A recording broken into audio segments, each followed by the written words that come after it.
کلمات سن رہے تھے جناب امیر حیدر ایڈوکیٹ صاحب سے۔ اس بیچ عالی جناب مولانا رضا حیدر صاحب قبلہ جو ایران میں مقیم ہے ہمارے بھی تشریف لا چکے ہیں۔ ہماری انجمن کے فاؤنڈر ممبر جناب کفیل زہری صاحب بھی جے ڈائش پہ تشریف لا چکے ہیں، ہم ان کا استقبال کرتے ہیں۔ نائب ہلوری صاحب اور چندن سنیال فیض آبادی صاحب بھی اس بیچ میں تشریف لا چکے ہیں۔ اب میں آج کے مہمان خصوصی عالی جناب مولانا حبیب حیدر صاحب قبلہ سے گزارش کروں گا کہ وہ آئیں اور اس نورانی محفل کو خطاب فرمائیں، آپ نعرے درود سے ان کا استقبال کریں۔ اعوذ باللہ من الشیطان اللعین الرجیم، بسم اللہ الرحمن الرحیم، الحمدللہ رب العالمین والصلاة والسلام علی اشرف الانبیاء والمرسلین سید الاولین والآخرین شفیع المذنبین ابی القاسم محمد وخاتم النبیین واہل بیتہ الطیبین الطاہرین المعصومین المظلومین المنتجبین ولعنۃ اللہ علی اعدائہم اجمعین، اما بعد فقد قال اللہ سبحانہ فی کتابہ المبین وہو اصدق الصادقین، بسم اللہ الرحمن الرحیم، جعل حق و زحق الباطل ان الباطل کان زہوقا۔ صلوات پڑھیں محمد و آل محمد۔ عزت مآب علماء کرام، شورا حضرات، مومنین، عزاداران امام مظلوم، اہل بارہ بنکی، تمام تعریفیں، ہر قسم کی حمد اور توصیف اس پروردگار عالم کے لیے کہ جس نے عدم کے پردوں کو چاک کر کے وفا کو برآمد کیا، وفا کو حرکت بخشی، حرکت کو شعور بخشا، شعور کو علم بخشا، علم کو علم بالوحی سے متصل کیا، اور جب اس وفا کو پیکر بشریت میں ڈھالا تو عباس بنا دیا۔ اور بے پناہ درود اور سلام رسول اسلام اور ان کی پاک و پاکیزہ اور طیب و طاہر اولاد پر۔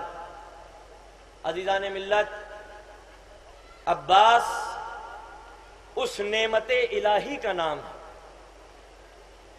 کہ اگر سید الاوصیاء مولائے کل کو بھی یہ نعمت چاہیے ہوتی ہے تو نماز شب کا سہارا لینا پڑتا ہے، تب جا کے عباس ملتا ہے۔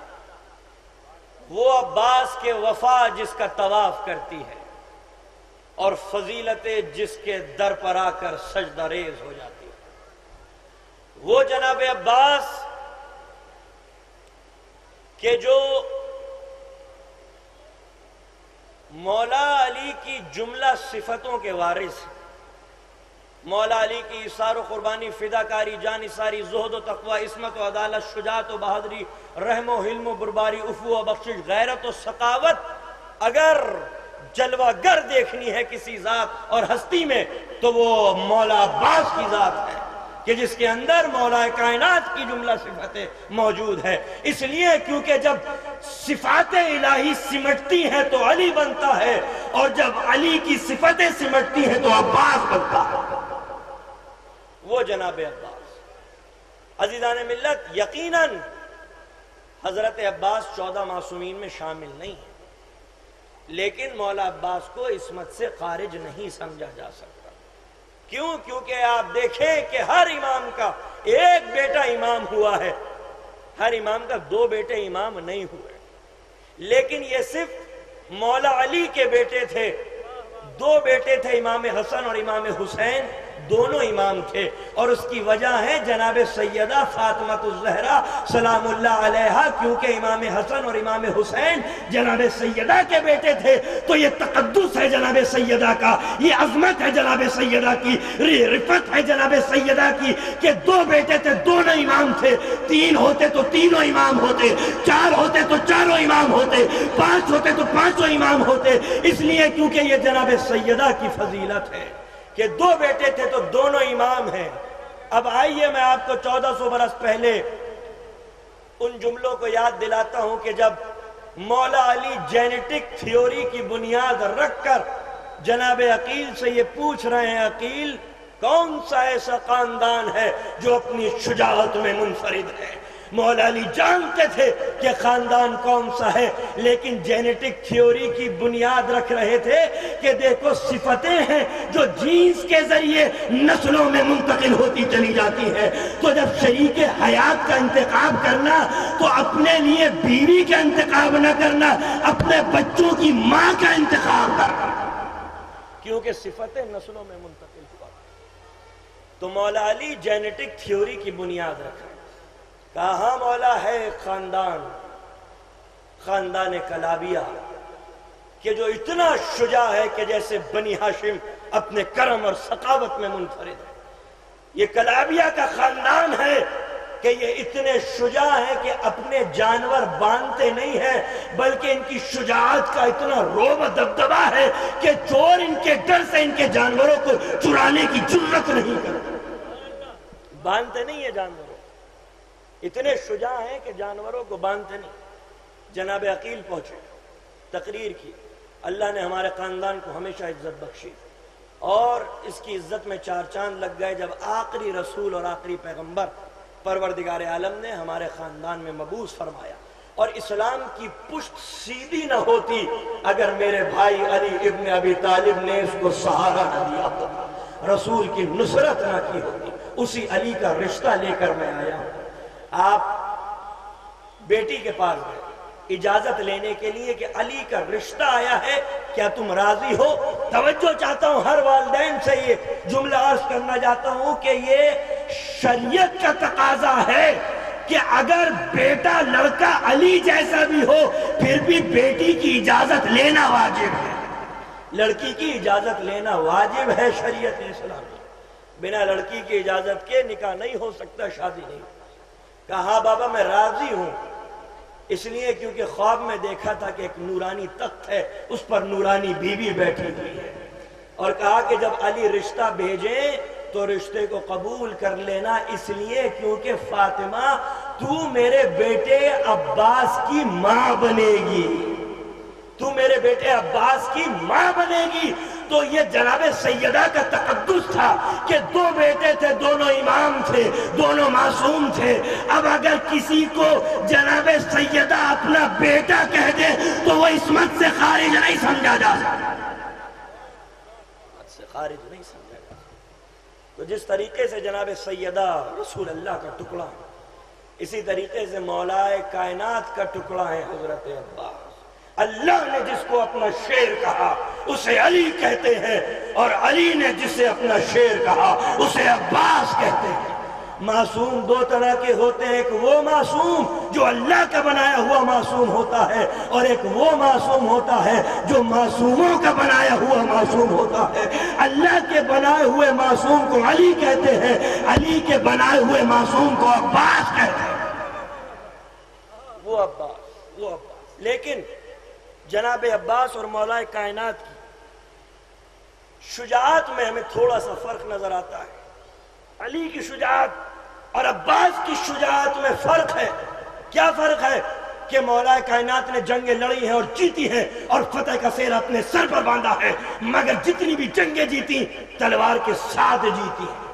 یہ جملہ یاد رکھیے گا، جتنی بھی جنگیں جیتی مولا علی نے وہ تلوار کے ساتھ جیتی ہیں۔ علی کی شجاعت کا کیا عالم تھا کہ خیبر قلعہ فتح نہیں ہو پایا، 39 دن ہو گئے، رسول کا رخ مدینے کی طرف، علی مدینے میں ہے، علی کا رخ خیبر کی طرف، نبی نے پھریرا باندھا، علی نے مومن شناس مردم شناس تلوار کو پہلو میں باندھا، نبی نے صحابیوں کی صفوں کو چیرا، علی نے مدینے کی ہواؤں کو چیرا، رسول ٹیلے کے اوپر، علی کشتے فرس کے اوپر، نبی نے لب جوڑے، علی نے لجام فرس کو جوڑا، نبی نے کہا اینا اینا انتا یا اخی، اے میرے بھائی تو کہاں ہے؟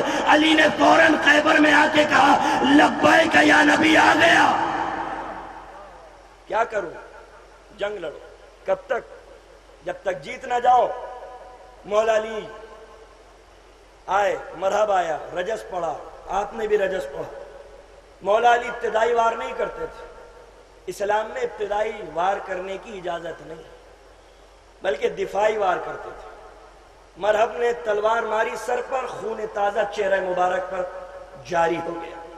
مرزا دبیر نے جب اپنے تخیلات میں اس منظر کو دیکھا تو ایک مرتبہ شورا کرام یہاں پر تشریف فرمائے، ان کی توجہ چاہتا ہوں۔ مرزا دبیر ایک مرتبہ کہتے ہیں بازوئے مصطفیٰ کو غرض آ گیا جلال، منہ ہو گیا جلال جہاں آفریں کا لال، اور اٹھ کھڑے تھے غیظ میں سارے بدن کے بال، اور پھر شاہ ذوالفقار نے تلوار لی سنبھال، آئی ندا یہ غیب سے از جلد ناگہاں، جبرائیل و میکائیل و سرافیل کو کہ ہاں تھامو علی کے ہاتھ کو، جلدی فرشتگاں عرصہ کیا تو پھر عالم ایجاد پھر کہاں۔ اب مرزا دبیر کہتے ہیں آخری دو مصروں پر آپ کی توجہ چاہتا ہوں، اب میرا ہاتھ سمجھیو حیدر کے ہاتھ کو، بس ایک ضرب کافی ہے اس کائنات کو، بس ایک ضرب کافی اس کائنات۔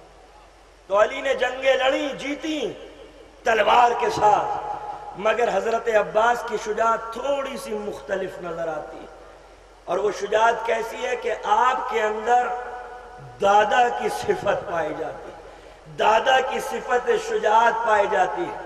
حضرت ابو طالب کی شجاعت عباس کے اندر زیادہ جلوہ گر نظر آتی ہے، اس لیے کیونکہ تاریخ یہ بتاتی ہے، علماء کرام تشریف فرما ہے، میری تائید فرمائیں گے، تاریخ یہ بتاتی ہے کہ جناب ابو طالب نے جنگیں لڑی اور جیتی تلوار کے ساتھ نہیں، ابو طالب کی نظروں کا اور نگاہوں کا وہ رعب و دبدبا تھا کہ اگر میدان کارزار میں کسی مجاہد کو گھور کر دیکھ لیتے تھے تو تلوار چھوٹ جاتی تھی، جنگ فتح ہو جایا کرتی تھی۔ یہ تھی جناب ابو طالب کی شجاعت، اور یہی شجاعت حضرت عباس میں آئی ہے کہ وہ فاتح فرات بنا تلوار کے بلبوتے پر نہیں، اپنی شخصیت کے رعب اور دبدبے کے بلبوتے پر، کہ پھر یزید کا لشکر فرات کو چھوڑ کر منتشر ہو گیا۔ تو جناب عباس کے اندر شجاعت زیادہ، حضرت ابو طالب کی جلوہ گر نظر آتی۔ عزیزان گرامی، حضرت عباس، جیسے مولانا میراج حیدر صاحب بیان فرما رہے تھے کہ اگر موقع ملتا اور منبر پہ آتے تو دنیا دیکھتی کہ آپ کے اندر وہی علمیت ہے جو آپ کے بابا مولا کائنات کے اندر پائی جاتی۔ دنیا نے صرف شجاعت دیکھی، لیکن عزیزان ملت، حضرت عباس کو ایک دفعہ منبر بھی ملا، لیکن وہ منبر عجیب و غریب منبر تھا کہ جب حج کا موسم تھا اور امام حسین نے یہ محسوس کیا کہ حاجی احرام کی حالت میں خنجر لے کر آیا ہے، تو امام نے حج کو عمرے میں تبدیل کیا اور کعبہ چھوڑنے لگے۔ اس وقت کہ جب امام حسین کعبہ چھوڑ رہے تھے، علی کا بیٹا عباس خانہ کعبہ کی چھت پر چڑھ رہا تھا۔ علی کا بیٹا خانہ کعبہ کی چھت پر چڑھ گیا اور تاریخ کا وہ فصیح اور بلیغ خطبہ دیا کہ جو تاریخ کی کتابوں میں موجود ہے، ناصریہ لائبریری میں یہ خطبہ مولا عباس کا موجود ہے۔ آپ کہتے ہیں نا کہ 13 رجب کو مولا کائنات کعبے میں تشریف لائے، یہ مولا کا شرف نہیں ہے کہ مولا کعبے میں پیدا ہوئے، بلکہ یہ کعبے کا شرف ہے کہ علی اس میں تشریف لائے۔ آپ لوگ یہ کہتے ہیں نا، یہ جملہ کس نے کہا سب سے پہلے آپ کو معلوم ہے؟ یہ سب سے پہلے جملہ مولا عباس نے کہا جب خانہ کعبہ کی چھت پر علی کا بیٹا چڑھ گیا تو ایک مرتبہ علی کے بیٹے نے خطبے کا آغاز کیا اور کہتا ہے تمام تعریفیں اس اللہ کے لیے ہیں کہ جس نے اس کعبے کو بلا تجویز خانہ کعبہ کی چھت پہ چڑھے ہوئے اور ایک ہاتھ سے اشارہ کر رہے ہیں، جس نے اس کو شرف بخشا۔ کیسے؟ مولا حسین کی طرف اشارہ کیا کہ ان کے بابا کے قدموں کے ذریعے جس نے اس کعبے کو شرف بخشا۔ حضرت عباس کا خطبہ ہے، حضرت عباس کا خطبہ ہے۔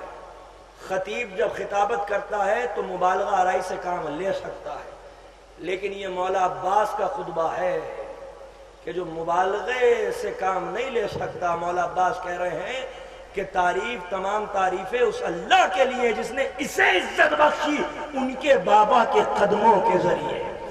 اگر مصلحت نہ ہوتی، اگر تم لوگوں کا امتحان نہ ہوتا تو یہ کعبہ میرے مولا کا طواف کرتا، اور جس حجر اسود کا تم بوسہ لیتے ہو، مولا عباس کہتے ہیں وہ اچھل اچھل کر میرے مولا کے ہاتھوں کا بوسہ لیتا۔ جس حجر اسود کا تم بوسہ لے رہے ہو، وہ حجر اسود اچھل اچھل کر میرے مولا کے ہاتھوں کا بوسہ لیتا۔ اللہ کی مشیت میرے مولا کی مشیت، اگر مولا کی مشیت نہ ہوتی، مولا عباس کیا کہہ رہے ہیں، اگر مولا کی مشیت نہ ہوتی تو عباس تم پر ایسے بڑھ بڑھ کر حملہ کرتا، عباس تم پر ایسے بڑھ بڑھ کر حملہ کرتا جیسے باز چھوٹی چھوٹی چڑیوں پر بڑھ بڑھ کر حملہ کرتا ہے، اور یہاں تک کہ اپنی جان مولا کے قدموں میں قربان کر دیتا۔ اب مولا عباس کہتے ہیں بس خطبہ ختم کر رہا ہوں، آخری جملہ، مولا کہتے ہیں تم وہی غلطی کر رہے ہو جو قریش نے کی تھی، تم وہی غلطی کر رہے ہو جو قریش نے کی تھی۔ کیا غلطی کی تھی قریش نے؟ رسول اسلام کے قتل کا منصوبہ بنایا تھا۔ مولا عباس کہہ رہے ہیں تم وہی غلطی کر رہے ہو جو قریش نے غلطی کی تھی۔ کل قریش نے یہ غلطی کی تھی کہ رسول اللہ کے قتل کا منصوبہ بنایا تھا، حالانکہ مولا علی ان کے ساتھ تھے، امیر المومنین ان کے ساتھ تھے، انہوں نے غلطی کی اور بھول گئے، تفسیر کر رہا ہوں، وہ بھول گئے کہ رسول تنہا نہیں ہے، مصطفیٰ تنہا نہیں ہے، بلکہ مرتضیٰ ان کے ساتھ ہیں۔ تو جب کل قریش نے یہ غلطی کی تھی کہ رسول کے قتل کا منصوبہ بنایا مگر بال واقع نہ کر سکے کیونکہ علی موجود تھے، آج تم وہی غلطی کر رہے ہو، حسین کے قتل کا منصوبہ بنا رہے ہو جبکہ علی کا بیٹا عباس حسین کے ساتھ وہی غلطی کر رہے ہو۔ کل قریش نے کی تھی، کل قریش نے کی تھی۔ عزیزان ملت، سب سے بڑا درس مولا عباس کی زندگی کا وہ ہے وفا اور شجاعت، لیکن وفا علم کے ساتھ، شجاعت علم، آگاہی اور معرفت کے ساتھ۔ وفاداری میں اگر آگاہی نہیں ہے تو وہ وفاداری وفاداری نہیں ہے، اگر اس میں معرفت نہیں، اگر اس میں علم شامل نہیں ہے تو وہ وفاداری وفاداری نہیں ہے۔ حضرت عباس کی وفاداری وہ ہے کہ جس کے ساتھ علم، آگاہی، معرفت۔ مولا عباس کی شجاعت وہ ہے جس کے ساتھ علم ہے، آگاہی ہے، معرفت ہے۔ اس لیے کیونکہ شجاعت تلوار چلا کر گردنیں کاٹنے کا نام نہیں ہے، جب حق کر بات آئے اور ضرورت پڑے تو قدم آگے بڑھے، اور جب ضرورت پڑے تو قدم آگے نہ بڑھے، اس کا نام شجاعت ہے، اس کا نام شجاعت۔ جب ضرورت پڑے تو قدم رکے نہیں، اور جب ضرورت پڑے تو قدم آگے نہیں بڑھے۔ اسی شجاعت کے تصور کو مولا عباس نے پیش کیا کہ شجاعت کا مطلب تلوار کو بے نیام کر کے گردنیں کاٹنے کا نام نہیں ہے، ضبط و تحمل سب سے بڑی شجاعت ہے۔ اطاعت میں ڈھلا ہوا عباس، وفا کا درس دینے والا۔ حضرت عباس کی شخصیت ایک فرقے تک، ایک دین تک، ایک ملت تک محدود نہیں۔ کیوں؟ کیونکہ عباس نے جو درس دیا ہے وہ وفاداری کا دیا، اور وفاداری وہ ہے جسے ہر قوم کو ضرورت ہے، وفاداری کی ضرورت ہر قوم کو ہے۔ کائنات کا نظم و نسق باقی نہیں رہ سکتا اگر وفاداری نہ ہو۔ تو عباس صرف مسلمانوں کے لیے رہنما نہیں ہے، عالم بشریت کے سرمایہ کو عباس کہتے ہیں، اس نے وفاداری کا درس دیا ہے۔ لیکن نوجوانوں، میری بات یاد رکھنا، ان لوگوں کو مولا عباس کا نام لینے کا کوئی حق نہیں ہے کہ جو وفادار نہیں ہے۔ مولا عباس کا علم اٹھانے کا حق ان لوگوں کو ہے کہ جن کے اندر وفاداری پائی جاتی ہے۔ لہذا حضرت عباس کو عملی جگہ دو، ان کے کردار کو اور وفاداری کو اپنی زندگیوں میں مناسب مقام دو۔ وفادار ہو جاؤ اللہ سے، وفادار ہو جاؤ رسول سے، وفادار ہو جاؤ آل رسول سے، وفادار ہو جاؤ حق سے، وفادار ہو جاؤ والدین سے، وفادار ہو جاؤ پڑوسیوں سے، وفادار ہو جاؤ دوستوں سے۔ اگر ہمارے اندر وفاداری نہیں ہے تو ہم مولا عباس کے ماننے والے نہیں ہیں۔ تو دو سب سے بڑے درس زندگی کے، وفا علم کے ساتھ اور شجاعت علم کے ساتھ۔ نعرہ حیدری!